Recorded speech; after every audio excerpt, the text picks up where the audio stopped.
Thank you for dropping by. I am Alec, the Director of Broadcasting at One True Promotion. And I am the Chief Operating Officer of One True Promotion. We are live tonight with a very special guest. Christine M. Germaine is joining us again to chat horror books. Welcome to the month of October. Let's welcome Christine.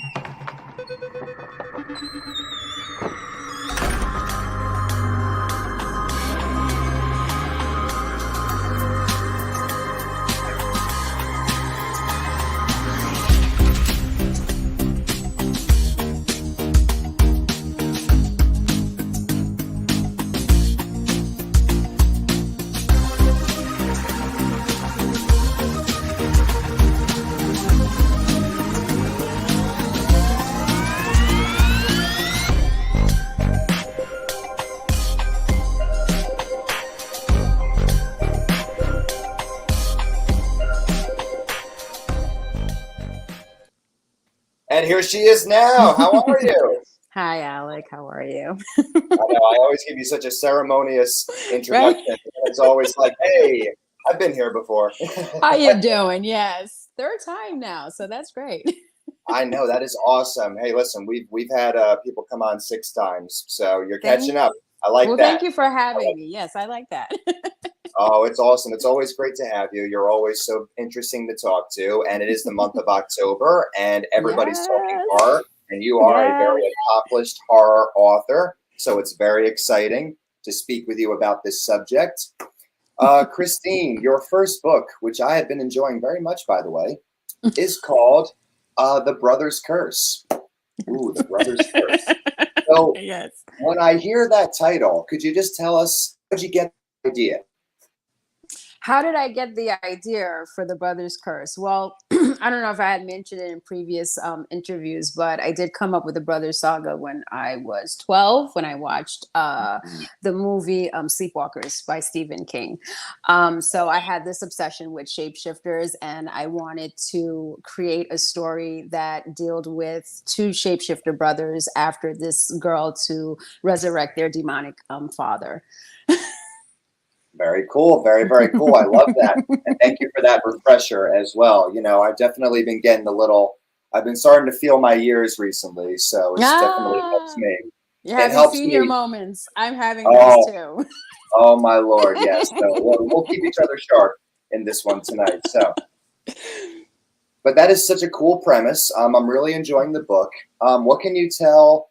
I feel like when fans hear a title like that, they'll expect a little bit of dark magic. So what can you tell us about some of the dark powers that we may encounter in this book? Oh, well, you encounter a lot of dark magic throughout the entire series. You deal with a lot of voodoo, which, you know, my background, my family comes from Haiti. So I'm very intrigued by the whole law, which is like demonic spirits and zombies and resurrections and mystical powers. So I'm very much into that. So I always like to incorporate that. And we have a few characters in the series that do tap into this magic and does resurrections and some pretty crazy spells. Absolutely. Yeah, I'm seeing some evidence of that already in what I've been reading. But you know, one of my favorite things about the book is that, so I was a big Buffy the Vampire Slayer fan. Oh yeah, big fan. And one of the elements of, you know, and you've got Buffy, you've got Vampire Diaries, you've got your, you know, your Teen Wolf and things like that. Yeah. Smallville. What a lot of these stories do that I think is kind of hard to mimic is they really thrust you into like a familiar environment. You know, you got kids going to school, you've got the surrounding community of Sunnydale, and it's so consistent, and it just keeps being disrupted by all these horrible mythical creatures. And I feel like you really capture that very well at the start of The Brother's Curse. So my next question for our readers is, who are the people of Lakeview Falls? Well, we start with our main protagonist, which is Crystal Francois, and she's a main protagonist in the story. She comes home from graduating college in New York. She was studying criminology. Her parents passed away, which led her back home. She got the deed to her house, her and her sister Alexandra, and we start off with pretty much we start off with them. But before them, we start off with all of these horrific deaths happening in the town, which is like all these mysterious men going missing. And then they're finding their bodies like flayed and hanging on light poles and trees. And just nobody knows what's going on. This stuff has been happening for months, and the sheriff's department hasn't been able to crack this case. So you start off with Sheriff Mills, and you meet Matt, which is one of Crystal's friends. And you have this old woman that calls out this prophecy early in the book, warning everyone about she who holds the stone, will resurrect these shifters. And people are like, what is she talking about, this deranged woman? And then come to find out that all of this pertained to this amulet, this amethyst pendant that Crystal does receive 2 weeks before her 25th birthday. And then that's when she finds out that she's being hunted by these two shapeshifter brothers, her and her friends. Don't you hate when you wake up and realize that? Like, yeah, it just ruins everything. I hate when I have to deal with the two shapeshifter brothers. They're terrible. But I always love this about talking to you. You give us so much great information and context in one answer. You know what I mean? We can anytime, if we just talk about Lakeview Falls or the people there or the magic, we're already gaining such great insight into the Brothers Curse. I would say that it's making me want to buy it, but I already bought it. So I can't say that, can I? So I fixed the book up a little bit. I wish I had the newest version, but I actually sold it a few days ago to somebody. But I have a newer version. I had to fix it up a little bit, but I have a different cover that kind of emulated the story more. I do love that cover with the demon holding the stone, but I think the cover that I have now with Jason standing behind Crystal and she has the amulet around her neck, and then he's kind of has his arms like kind of over her chest, and then he has claw hands and a snake that's wrapped around his arms, which there are snakes that do pop up in this series. No, I definitely think that's hey folks, sorry to interject in this conversation, but I'm listening to this discussion from behind the scenes, and now I got to ask both of you guys a surprise question. Because from what I understand now, both of you have gone through cover transformations and updates of stories. So I'm kind of curious, what is that process like as an author to sort of like rebrand your book title or rebrand your first book? When you first publish a book, I think that I was just so excited that I rushed into it. I think we all can say sometimes we just get into our heads and we just really want to put it out because we're so excited. And I was extremely excited about putting the book out, but I did it prematurely and I was going through a lot of things and I didn't take the time, even though I did hire an editor, I didn't take the time to go over this novel after the editor, went through it. And that was my mistake because I saw mistakes in the book and it bothered me. And at the time I didn't have enough funds and I was already, taking care of book 2. And earlier this year, starting with the book cover, I said, okay, a lot of people said, okay, this book looks so scary, I don't want to get it. And I said, okay, well, I mean, it deals with demons and stuff. But like I said, I wanted to emulate this book more with a different cover that showed Crystal, that showed the necklace, that kind of went with the summary, with the blurb of the book. So what I had is I had my illustrator create the picture that I wanted. That way I sent it to the book cover company and they were able to mimic that exact illustration and create the same book cover based off of that. And then what I did is I went over it with the editor, fixed everything up, had the formatting changed, because I had another person do the format, had that changed and did a few different things. And then I felt that I was more secure now with the book. I did, but I mean, it was a maybe 4 or 5 month process. Yeah, it's a pain in the butt going over a book. If you know, going over your manuscript over and over and over can be extremely tiring. But you know what? At the end of the day, I am completely satisfied with how I was able to fix it and now rebrand it the way that I wanted to. So, amen to that. Absolutely. Especially, yeah. Thank you for that surprise question. yes, thank you. I like that. It's like we're in the world's Carmen Sandiego type thing. Oh man, we got plenty of surprises for you this evening, and I really love hearing that answer, especially as someone who has published the same book twice. First time publishing Barker's Rules was through Seven Horns Publishing, and the cover that everybody saw was their cover. It was their professional recommendation, shall we say. I had always had an idea for what I thought the cover might be, but that was considered a little bit too vague and too abstract. Cover the original cover of Barker's Rules, which I don't have any on me at the moment, but it's a knife I happen to own, with a little drop of blood attached to it. Was also over an overlay of the city where it takes place, which I think is kind of cool to this day. That was the publisher's idea, and when I published it independently, I was able to work with somebody, and we were able to collaborate more on a cover that we thought kind of cast a certain mood. Now it's this red background of this ominous figure looking like he's getting ready to do some damage. But you know, the fact that you were able to draw your design and have them mimic that design is very encouraging to me, because I've never had that opportunity yet. I've never had somebody say, you know, give us a rough sketch of what you're thinking and we'll make it happen. That's very encouraging. Yeah.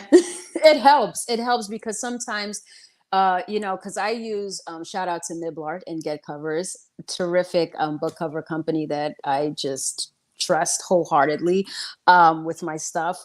But I mean, they were able to capture it perfectly. They just did my my fourth book that's coming out next year, and what I did is I had my illustrator do the same thing the way I pictured it, and I was able to give it to them. And what they do is they send me a site where I have to do, like, you know, royalty free photos that you have to find so they can kind of, you know, put the character. And so I had to go on that site and find, you know, the exact wardrobes and something that was similar so they can put it together and make the cover. And it is perfect. It's just gorgeous. So I said, that's the way I'm going to do the covers, is have the person sketch it out and then send it to them. It's a lot easier, you know, than really throwing them all these references and stuff and so many details. And it's just very confusing. So yeah, I try to make it very easy. Yeah. For them.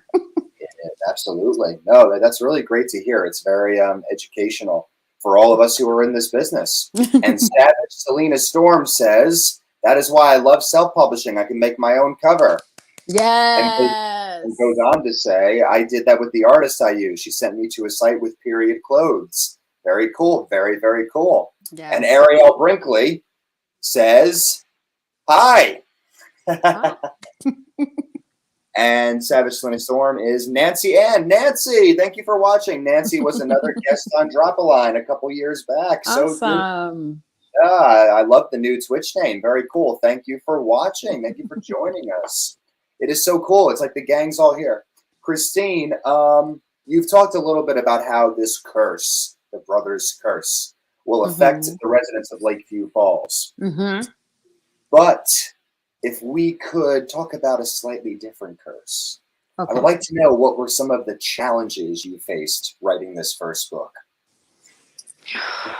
Oh my God, you said challenges.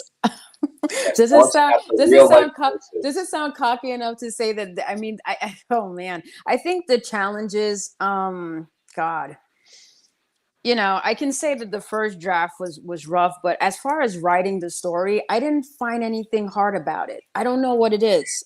I always say that I don't. Curse of magnificence. Listen, I don't know what you know, till this day, I don't know what it was. I don't know if it was an epiphany or whatever it was. I just pictured as if I was watching it, and I just started getting an overflow of ideas. And I Awesome. just started writing, and the story just took me someplace. You know, I didn't force myself. It just took me someplace, and I just kept writing and writing. I don't know if it was because I was on that site Wattpad and I was publishing, and the people that were reading it were kind of just reading it, and it encouraged me to just keep going and stuff, and they would Mhm. question certain things, and then that would give me more ideas. I think that's really what it was, but I never found it a challenge or something was rough. Like, I was just flowing with this book, like, That's just, awesome. yeah, That's it was free awesome. I flowing. love it. I love hearing that. It's a free flowing book. You don't want to Yeah, it's miss this, fun. people.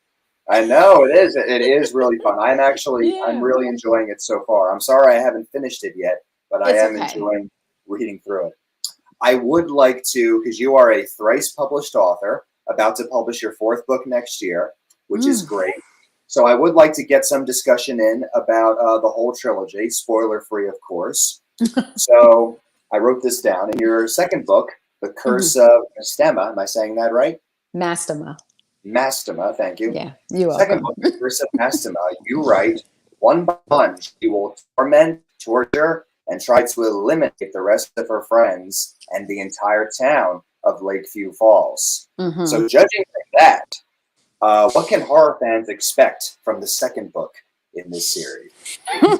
Well, what you can expect is one hell of a ride. Like, one of my readers said, it was like getting on a G-force. Like, the first book is kind of like this foundation. It kind of like, it prepares you for the ultimate ride of your life. I mean, this demon is out of control. He's volatile. He doesn't care. He wants to get what he has to get, which, I mean, his whole premise is just wanting to create a shapeshifter world. And if you read the prologue of the first book, you will know that he had these certain intentions, for his sons, and what they needed to do to bring him back, and what he wanted to do to this town. And he wanted to own this town. He been wanting to own this town since 1825, when he went to Wicker Lake Cove, which was the old name of Lakeview Falls. And he was trying to gain power from witches so he can just run that town. And that is just that is his goal, that is his mission. But now, he has entered the vessel of our protagonist in the first book. So now he is shifting into her. He kills more people, shifts into them, but he's controlling her, and he's making her do all of these vile things, and especially going after her friends and her family, which is crazy. And her friends are at this point trying to figure out how to create another stone, because it was destroyed at the end of the first book. So they're trying to figure out how they're gonna create this stone, what they're supposed to do, so they can save her before, like, she kills them. But it's That's it's such it's an pretty nuts. Well, it is pretty nuts. That's such an interesting shakeup from a narrative perspective. That the victim of choice, not victim, should I say, the Hmm. vessel of the Hmm. antagonist in the second book is formerly our protagonist. That kind of just flips the whole narrative in a way. It's Yeah, like, and oh man, and the antagonist is now the protagonist. Antagonist was, I mean, we had two brothers, but we know about Jason, and now Jason has turned into a full human. He's not a shapeshifter anymore, because he did the boogie with Crystal in the first book. So it kind of reminds absolutely. you of Buffy, because it was kind of, and it's crazy, because I came up with this story before Buffy the Vampire Slayer, the movie, came out. Uh, So it's so ironic that the things that I came up with, because I came up with that part where she slept with him, and he turns good. Like, his evil was gone. He wasn't evil anymore. And it's crazy that 4 years later, when Buffy came and she was with Angel, he was good, and then no, she slept with him, and what happened? He became bad. So it was they were kind of like the reverse. they're Like, watching you. yeah. I'm telling you, So they're oh watching my god, us. it's so ironic that that would Uh happen. huh. I created that way before, but yeah, it's just like, it's like the opposite of what happened. So now he's trying to um get used to being this human, and now he has to band with her friends that Yeah. hate him and just they can't get over the fact that he was just a disgusting demon killing people, and now they have Right. to band together with him to try to save the protagonist. So it's a fun novel. There's a I lot of love twists, your. turns, and secrets. It's crazy. It really is fun though, because you're nothing. None of it sounds contrived. You know what I mean? There's no reason that these people would ever want to reconcile to him unless this Hmm. specific person was Hmm. in peril in a way that cannot be fixed. You've thought of everything. You just create situations that Yeah. forces people to do things they wouldn't normally do. That's the stuff of great storytelling. That's awesome. I've I've been jumping over Ariel's question a while. So she asks, you said the idea for your series came when you were 12. What made you Hmm. have your main character be graduating from college rather than high school? Good That's question. a great question, because when I was 12 years old, my character was in high school.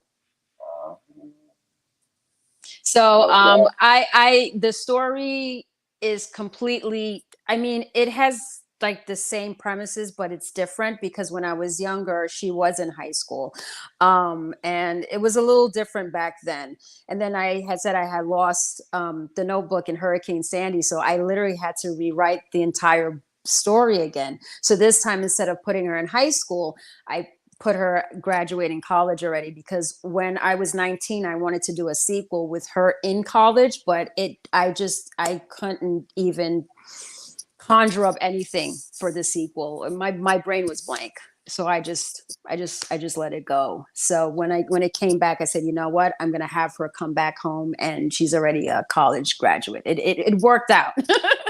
And that they were in their 20s instead of high schoolers. I think it was a little bit very amateurish, like the dialogue and stuff. It's just really kiddyish. So I think it was better to put them in their 20s and stuff. And Sure. yeah. So Sure. that's a great And question. no, very great question. And it really delves into the process there. I love that. Well, we are going to do a couple of book plugs real quick. I will do Okay. a quick plug for me. Okay. Barker's Rules. If you are interested in buying that, anybody out there, Barker's Rules is the story about Justin Barker, who has kidnapped teen Melanie Greer and keeps her in his desolate home in Ghost Town, New Haven. Melanie is given free reign of the house, but Barker gives her 3 rules she is not allowed to break. So this book is very much a psychological thriller following our young protagonist through the suspenseful task of figuring out what boundaries she can push and when, and ultimately discovering how this journey changes her and possibly him as well. If that sounds interesting to you, that is the first of the Meridian trilogy. You can buy that on Amazon. Just type in Alec Pangea or Barker's Rules, and you can buy the ebook or paperback. And Christine, would you like to plug your trilogy? Well, yeah, you can grab a copy of the Brothers Curse Saga. Obviously, the Brothers Curse Saga is about a woman named Crystal Francois returns home from college to Lakeview Falls. She receives a amethyst pendant before her 25th birthday, and she finds out that she's being hunted by two 18th century shapeshifter brothers that are after this amulet to resurrect their 200-year-old demonic father and 24 entities that are locked inside. So if you want to grab a copy of the first novel, it is available now on ebook, hardcover, and paperback on Amazon, and also Barnes and Nobles and other brick and mortar stores. Beautiful. I love it. I love it. Thank you, Christine. How You're you doing so welcome. far? Are you enjoying this interview? I'm having fun. That's what we try to do here. We try to have fun.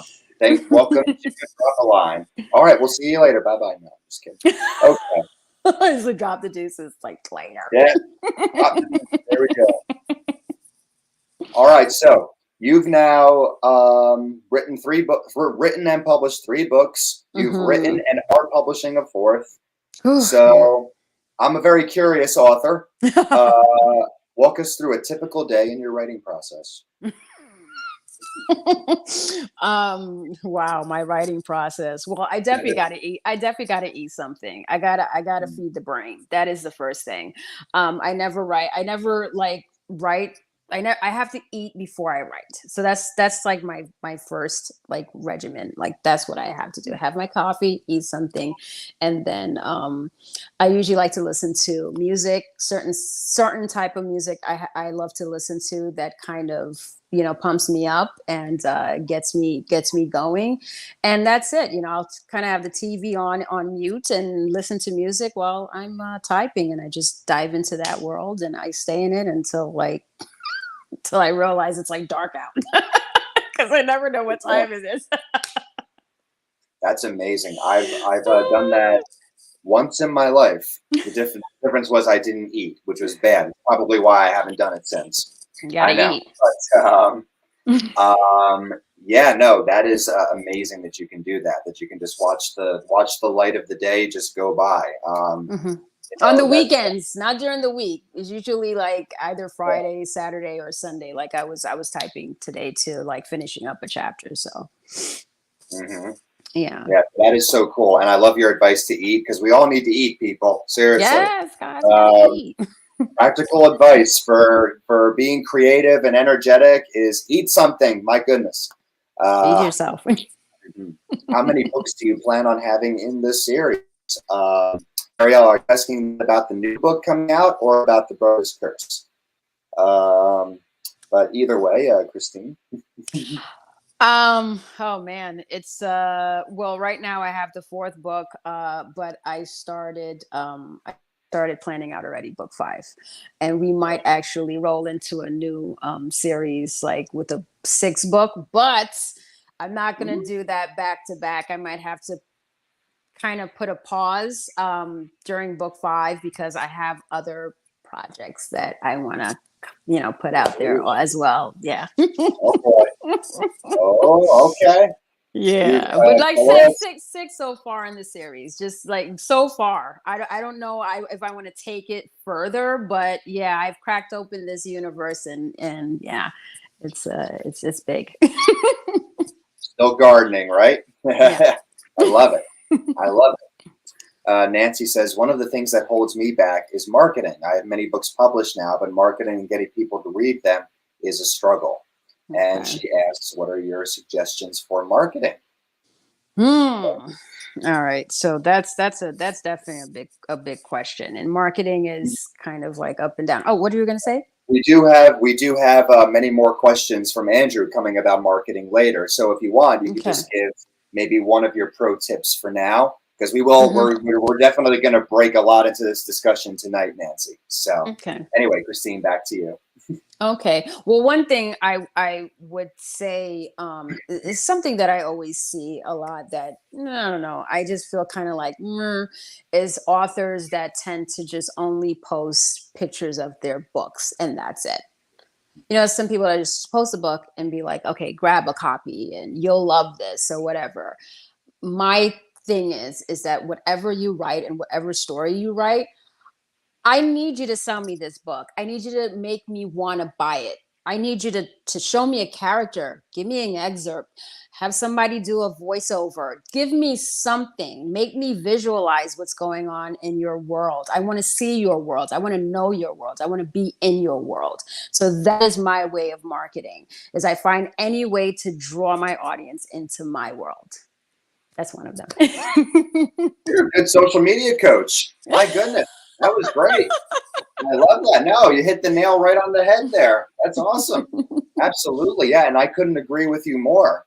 Yeah, words of wisdom to And live you by. do that too, and you do that too, you know, with the children of the Calipar, you have like Mhm. illustrations and stuff, and you're making me see your characters, which I love with the dragon and the sword. And that's what you're supposed to do. Like you're supposed to Right. put me in that world. Like I wanted, like I even asked you, I was like, are you when is this book coming out? You know, I because know. you're showing us, you know, what's in this world. And that's why I say don't just take pictures of the book all the time because that's boring, it's lame, and it's not going to get you sales. It's not. Right. Yeah. Absolutely. Yes. And thank you very much for that. And just to follow up with that, Nancy, you know, I was very fortunate to hook up with an artist who was willing to create multiple artists, actually. One of them is Hmm. with us tonight, Ariel, who made a wonderful piece for us during our marketing days. Actually, I was very fortunate to hook up with people who were interested in doing some work for me for affordable rates. So, like any business, if you're able to form connections and get a partnership going, that can really upscale your marketing. It's just not unless you are a writer, artist, expert marketer, social media head with a lot of influence, it really is just not a solo sport. Never is. It's not. It's not. You need people to help you. And we have a question from Ariel. Do you think you'll stick to the horror genre or explore a new one? Oh, well, I can definitely say that I delve into everything. I delve into horror. I delve into romance. I have a comedy series with women housewives. I mean, I like to explore different genres. I like to challenge myself, and and I think that most people should too. You have to get out of your comfort zone, and you always have to challenge yourself with certain projects. And never be scared. If somebody sees and I'm not sure how, if this is something that you want to take a chance, go ahead and do it. You never know until you take a chance. But yeah. Absolutely. That's wonderful advice. Wonderful advice. I agree with that too.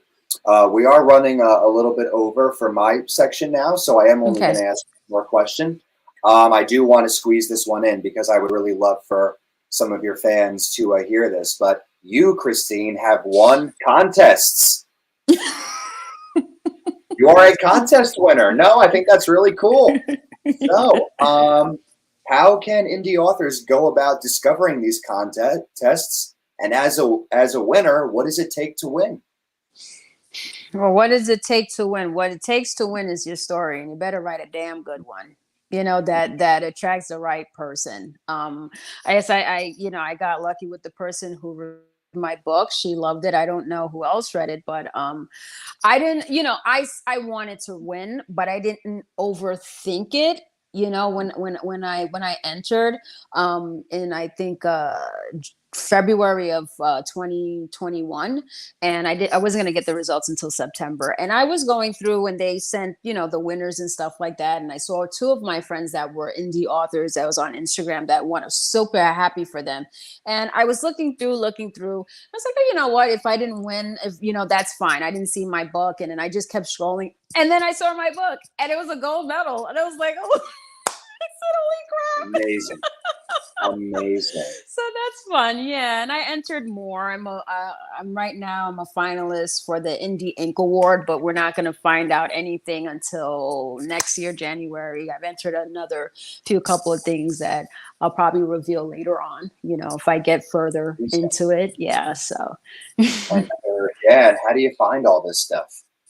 Well, I do a lot of research, and I also have other indie author friends, one in particular that has entered a lot of awards, and whenever something comes up, she always contacts me and gives me the information, and then from there I sign up. So a few of them I have saved on my computer, so anytime you enter something, I have a few I can send to you that and I think you should enter Barker's Rules. What is your problem? Hurry up.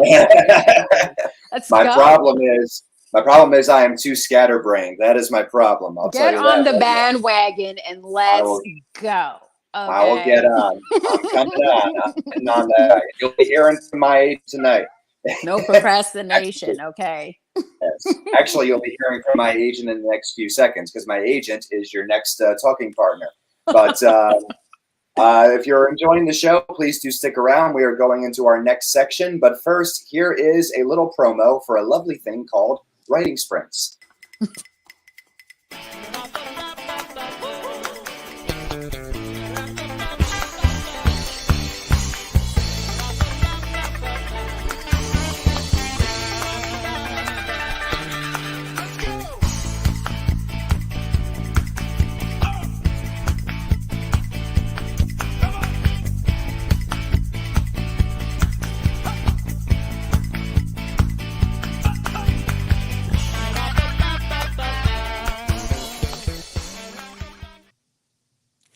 All right, and we're back, and of course, I'm up.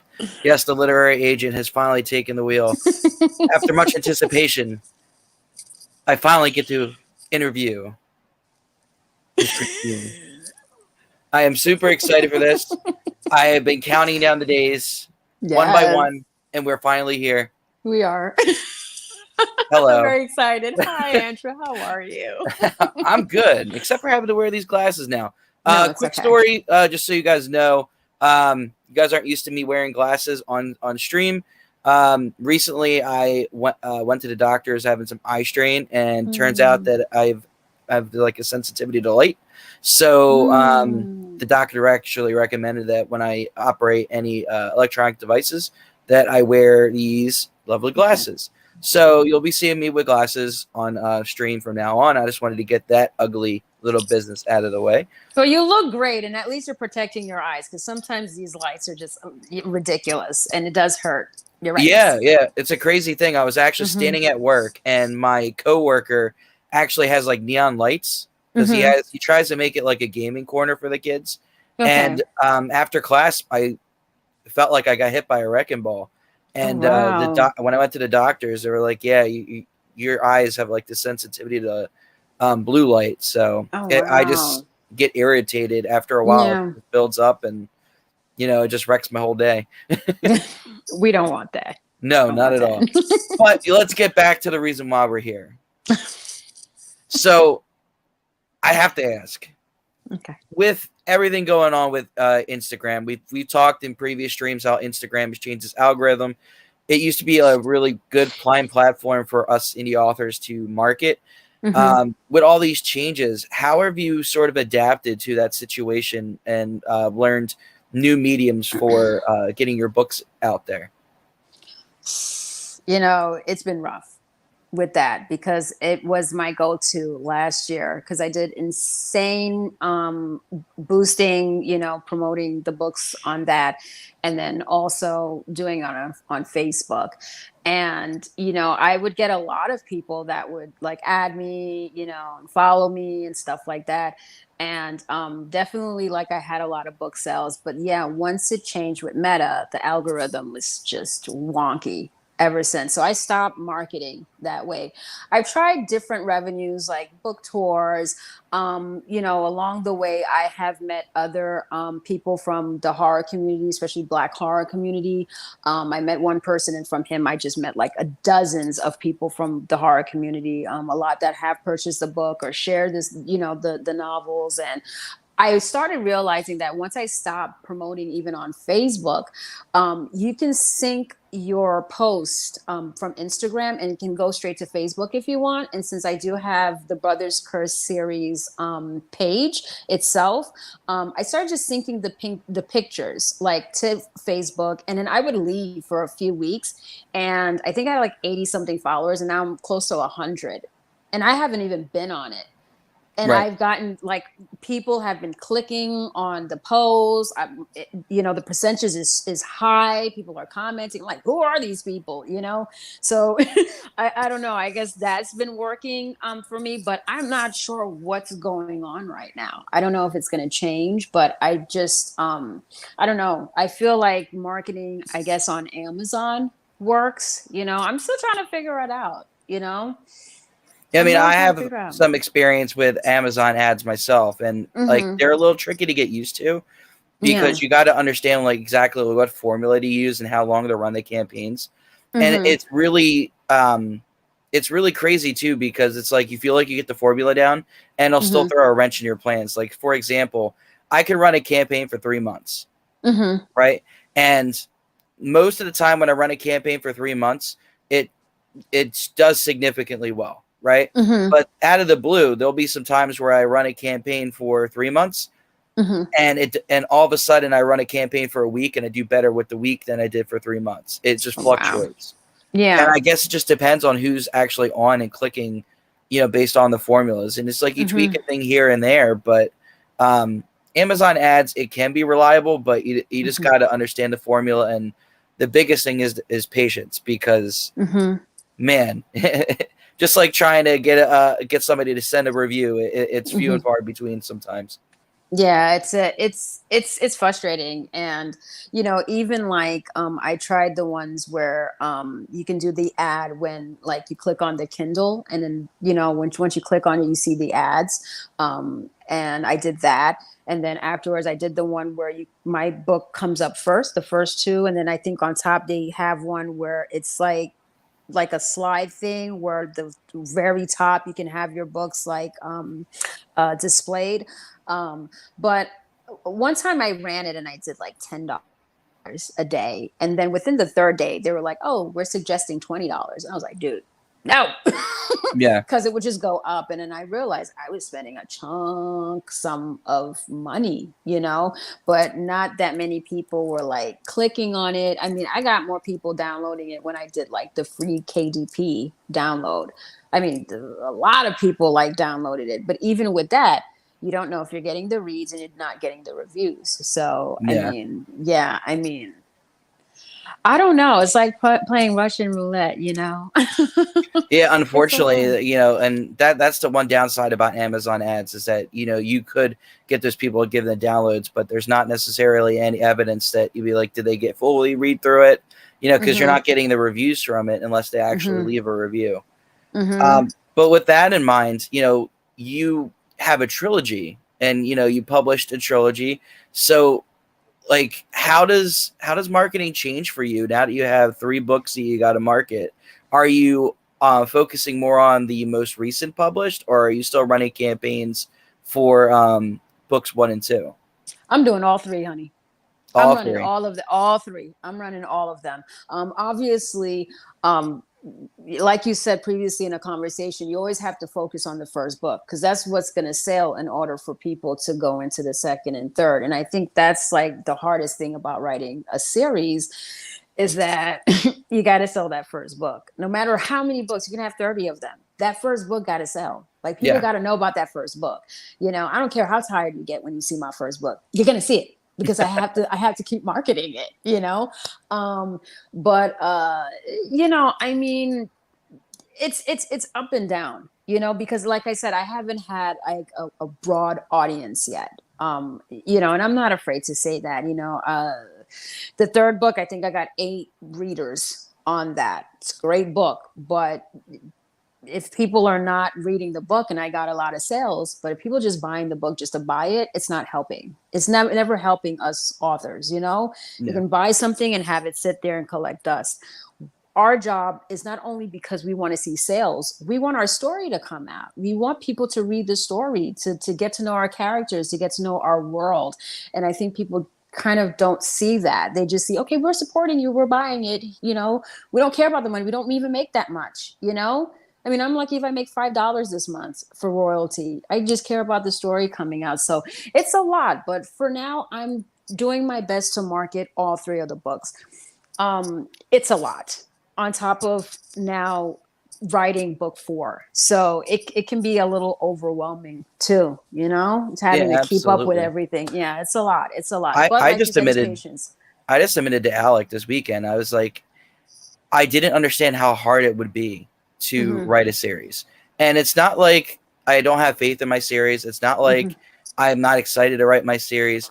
But Mm-hmm. the one thing that's really been weighing on me personally is I don't want to end up like George R. Martin. I don't want to be that Ooh. person that puts out a book every 10 years, or you know what I Mm-hmm. mean? Like, where's the next book coming out? It's like book one is out, people have bought it, and I'm Mm-hmm. like, I put so much pressure on me to complete book two, Mm-hmm. because I want to get it out in like a decent amount of time. Yeah. So, I mean, like I can relate to that, that Mm-hmm. feeling. And, I guess my next question would be, how do you deal with that as you're writing the next book in the series? That kind of feeling like I want to make sure this book is as effective as possible, but I also want to make sure that I'm pumping it out as quickly as I can. Okay, so here's the thing. When I wrote those first 3 books, I did them back to back to back, which was quick. I still had to go over them and stuff like that, but I did them very quick because I was publishing them on Wattpad and people were reading them every week. I think that was what that was like my cocaine. That was driving me to get those books out as quick as possible. That's how I was finishing those books quick. Because imagine publishing a chapter every week. Now I don't have an audience. So this is my first time writing a book that nobody has read at all. Bi-weekly or weekly. So nobody knows about this novel. So for me, it's very, very challenging. But at the same time, I'm not worried about how quick I'm going to get it out. I know I want to get it out next year between October and December, because the scenery is more of the winter time, Christmas. So I think it would fall better in December. I have enough time. I'm only on the 10th chapter right now, and I want to take my time because quality is better than quantity. Now, for me, I did research, and they say when you write a series, you should be publishing a series like a year, every year. That's fine, because people want to pump 2 books, 3 books, but why am I going to do that and overwhelm myself pumping all these books when I don't even have 50 heads deep ready to, grab copies of this novel?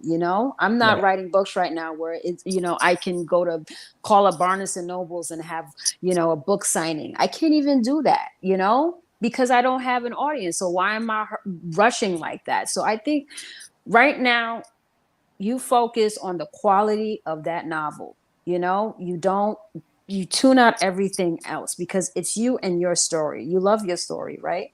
you Absolutely. you love that world, you love your characters, right? So then you respect that process. You respect that process, and that process will respect you, and you go with it. Don't worry about nothing else. It's not going to take 10 years to get the book out, but at least give yourself a year to get it out and stuff, and just make sure that it is the way you want it to be. And that's what I'm doing.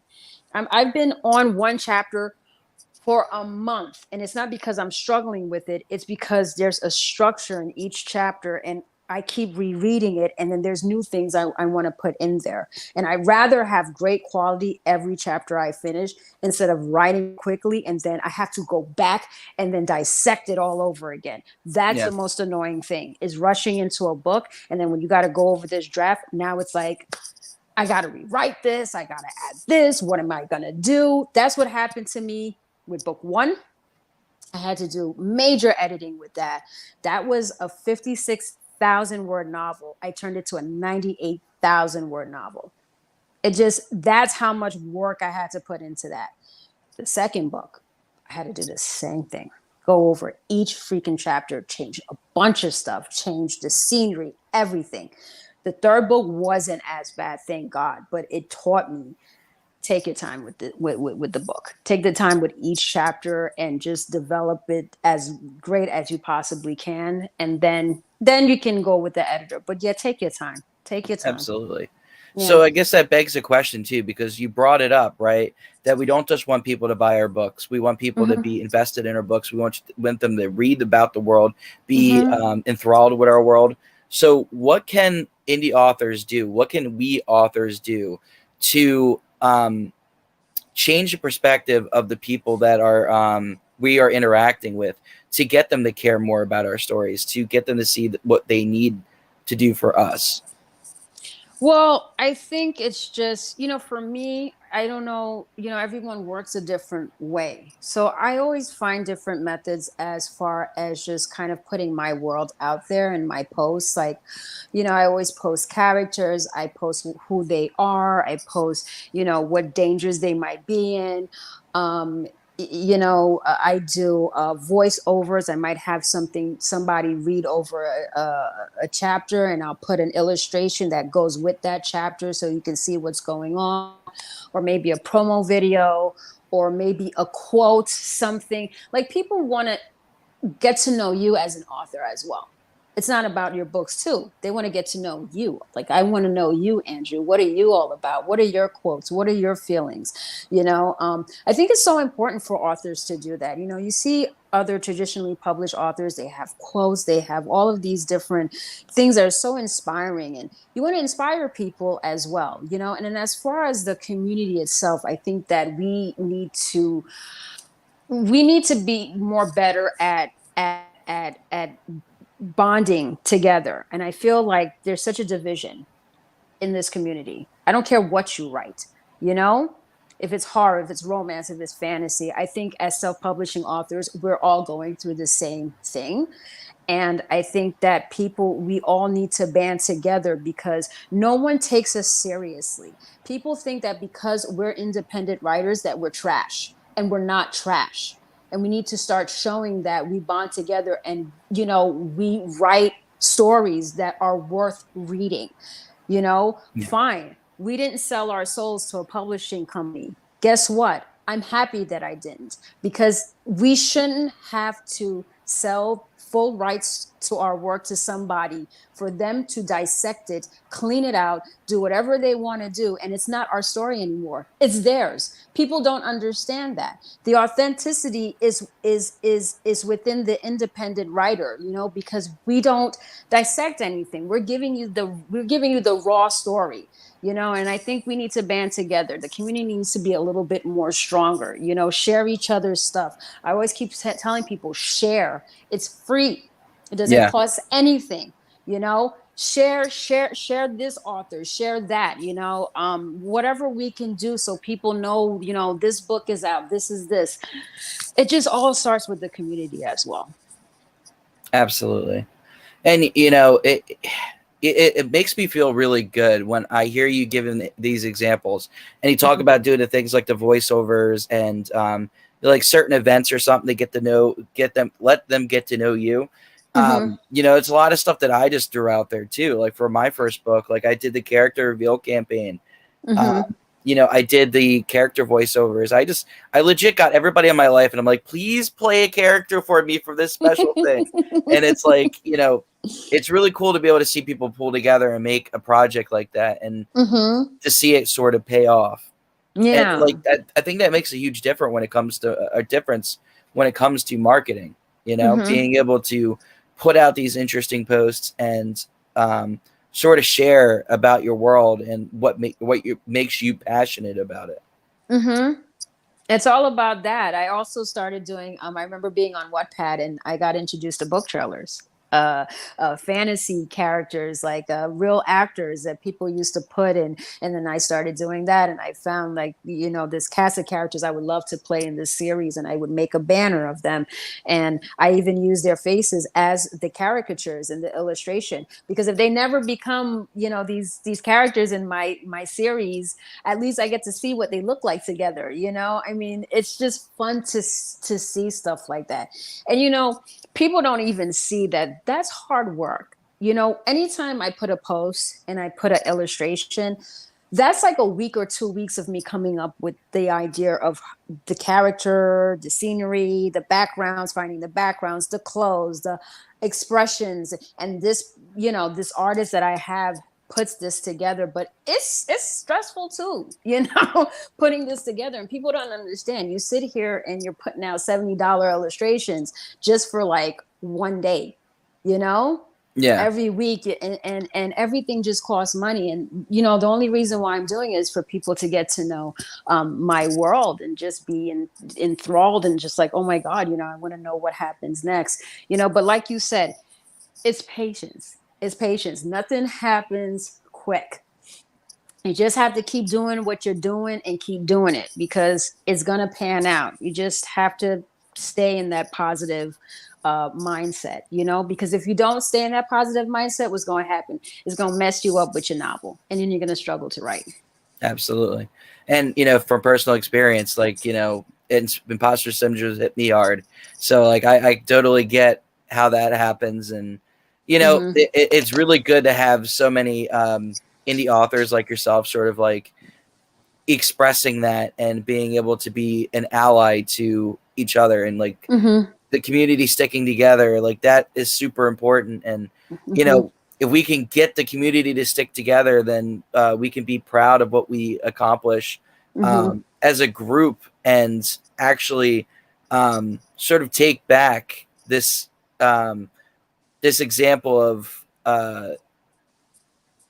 how it's traditional published versus independent published. There isn't really any value lost in the independent market. There's no shame when it Yeah. comes to publishing indie. Mm-hmm.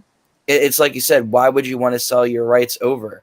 You know, Mm-hmm. and for me, I think I would rather stand on those concepts and stand on those beliefs and those characters Mm-hmm. than sell my rights away for those characters. Mm-hmm. It's very true, and not saying that if someone offered it to us, of course it's like, oh my God, but still when you look back at it, yeah, I mean, it's cool. Okay, you give the rights and then they take care of everything else. You get a check in advance. Okay, that's awesome. But then you don't learn the process, and I think that's the fun part about being an independent publisher, is that now we have to do everything, Hmm. our book cover, our format, and at the same time we're learning, you Yeah. know along the way we're learning how to publish books. Like, that's freaking awesome.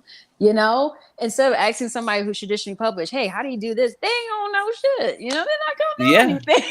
It's a trial by combat, but you learn from experience. And it's like, you know what, I'm going to try this today. And if it works, it works. If it doesn't, it doesn't. We can just move on and go to the next thing. And the best part about being a self-publishing author, you can market your book for as long as you want.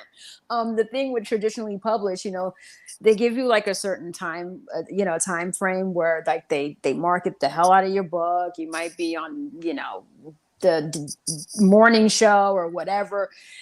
You get marketed for a good couple of months before the book comes out, and everybody's getting the buzz and everything like that. And then what happens afterwards? It gets quiet, right? Hmm. No, the book's not getting marketed like that.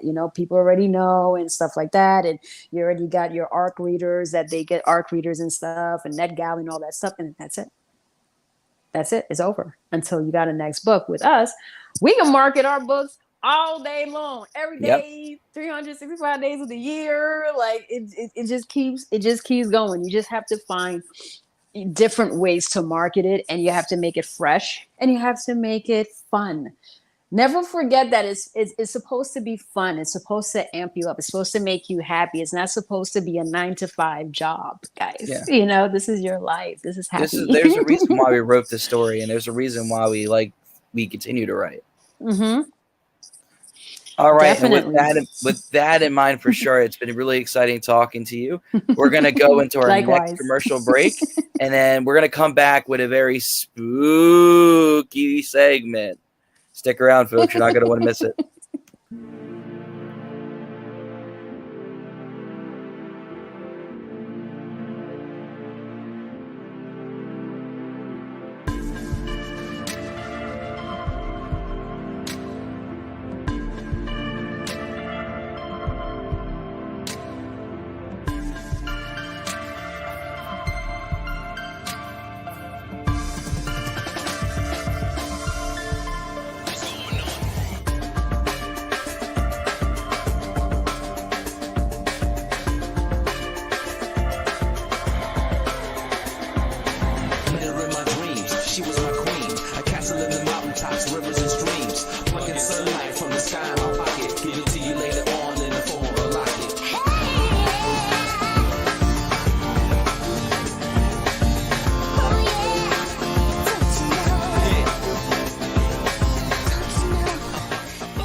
All right, and we're back. And you know what? We here at Drop a Line like to have a blast. And one of the cool things from my last segment over at Talk is Bass is that we have a segment called The Hot Seat. And of course, the hot seat, for anyone who is unfamiliar, is that we give you a selection of 2 choices, and we have you pick between which one is more preferable for you. Now, of course, for this segment, is this scary or is that not scary? It's absolutely horrifying. That should be the only response. So, sorry, am I interrupting? Without any further ado, we're going to get into the hot seat here. We got Alec, we got Christine. Here we go. Freddie or Jason? Jason. All right, we got Jason. Jigsaw or Hellraiser? Hellraiser. Big song. Alien or Predator? What was it? Alien or Predator? Predator. Alien. It or Michael Myers? It. Yep. Here's a big one right here. Chucky or Annabelle? Chucky. Chucky. All right. Aliens from Independence Day or aliens from When Mars Attacks? Oh, Independence Day. Independence Day. Man, I always thought those aliens from When They Mars were Attacks cute. horrifying. Horrifyingly cute, They but were horrifying. I funny, had nightmares of them when yeah. I was a kid. Are you serious? They're so cute. Ghostface or Leatherface? Leatherface. Leatherface. Werewolf or vampire? Werewolf. Werewolf. Ghost or spirit? Spirit. Spirit. Dawn of the Dead zombie or Walking Dead zombie? Dawn of the Dead. Walking Dead. Vecna or Freddy? Ooh. Freddy. Vecna. Oh, we're going with Vecna. Oh, yeah. Demo dogs or Resident Evil dogs? Damn. I think Resident Evil. Resident Evil dogs are always horrifying. They've been horrifying since 1996. Light magic or dark magic? Dark. Dark. Demons or witches? Demons. What she said. Slasher or psychological horror? Psychological. Yeah. High five. And finally, classic horror or modern horror?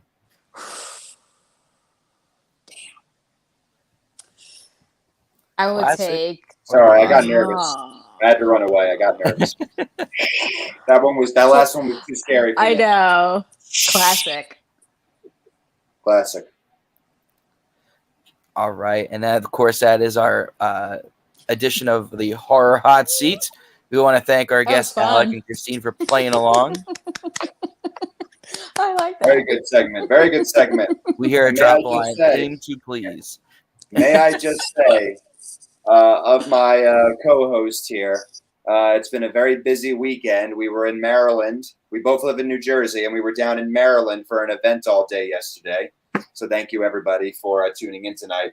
He came up with all of those today. We've been going nonstop. That was a great hot seat for something on the fly. Thank you. Thank you very much. That's awesome. And now, Christine, I would love to extend you the offer. Would you like to read any of your work for us this evening? Yes, why not? I didn't even practice. right.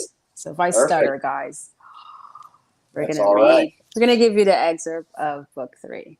Woohoo! All right. Oh my goodness. Okay, let's find something. Okay. Alrighty, so this will be the excerpt of Christopher's Curse. So I'll be reading The History of Lakeview Falls. A small wooded village surrounding a rural forest creek named Wicker Lake Cove was built in 1801 by 12 French Wiccan women seeking refuge from demonic spirits and flesh-eating shapeshifters, assaulting and tormenting their coven. The town was almost destroyed and devoured by a heinous satanic shapeshifter named Massima, who entered Wicker Lake Cove with his army of demons. Massima's sole purpose was to destroy the Wiccans, taking over their land and conquering the town with only creatures of the soulless night. The only hope of surviving was to create a unique crystal purple amethyst stone. The French Wiccans defeated the demon and his army by placing them in the rock, saving their town from massive destruction. During the early 1900s, Byron Emanuel Fort and Stuart Stoudemire, both Commonwealth men of the British Embassy, bought the abandoned forest of Wicker Lake Cove. They stripped and dismantled large trees, creating a more oversized structural acre of land. They purchased 40,000 unique silver cast iron coins, each engraved with distinctive horns from unspecified creatures. The coins sold to them came from mysterious French monks, les effateurs de tout mort de malheur. Translation, the servants of all death and doom. When Reconstruction finished in 1925, Byron and Stewart renamed their new town Lakeview Falls. The average population of the village was roughly 100,000 people. Their goal was to create a middle class community where every woman, man, and child could live the American dream. Lakeview Falls opened in 1926. The wholesome and peaceful town consisted of handcrafted vintage cottage homes and a recreational park area named the Town Hall Circle. Citizens could enjoy weekend entertainment and tour all the best clothing shops and fine eateries at the spacious outdoor center. Byron and Stewart were ecstatic at the prosperous town they built until greed kicked in, causing both men to fight over who should keep possession of the cast iron coins. Before purchasing the round piece of metal, the French monks forewarned the pair never to exchange the coin for actual money, for one's man trade is another man's demise. The good fortune will surely come with consequences for the town and everyone in it. Secretly selling his coins for $2.5 billion to the powers that be, Byron Emanuel Fort vanished, leaving Stewart to fend for himself as the sole leader and chief of Lakeview Falls.